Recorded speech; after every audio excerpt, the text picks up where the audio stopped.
nasa kamay mo lang siguro ang susi. Hindi ka naman siguro hihindian ni Kaloy.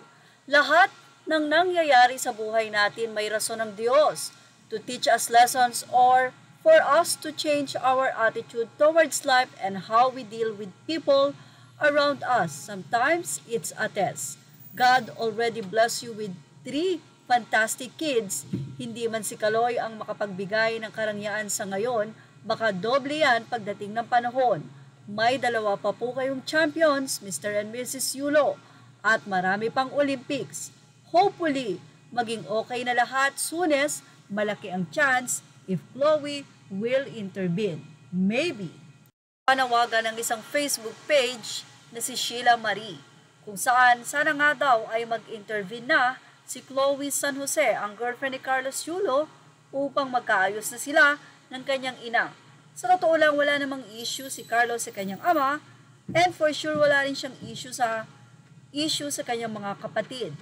Kung saan, ayon sa nasabi nga pong netizen at marami ang naniniwala, kung talagang ipupush o kukulitin nitong si Chloe ang kanyang boyfriend na si Carlos, may magandang salita para dito dahil ina niya ito at kailangan talaga nila itong suyuin.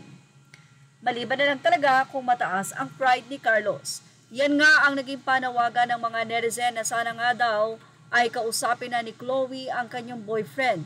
Hindi naman natin alam, baka matagal nang kinakausap ni Chloe. Kung sakasakali, baka si Chloe pa nga talaga ang nagpupush dahil ayon sa post na ibinigay niya, talagang nakikipag-reach out siya sa family. Pero medyo hindi nga lang talaga siya gusto ni Nanay Angelica Yulo. Kaya naman nagkaroon ng boundary si Kaloy para kahit papano ay maingatan na siguro yung away ng pamilya.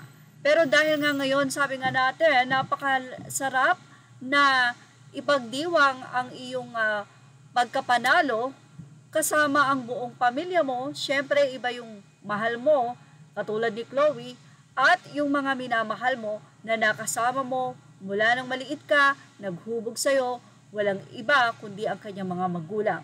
Well, ano nga kaya ang magiging sagot dito? Hindi pa natin alam dahil baka naman may plano na talaga sila Chloe at Carlos, wag lang pangunahan. Yan ang ating Showbiz Snap update. Images or all credit to the rightful owners. Thank you for watching Showbiz Snap.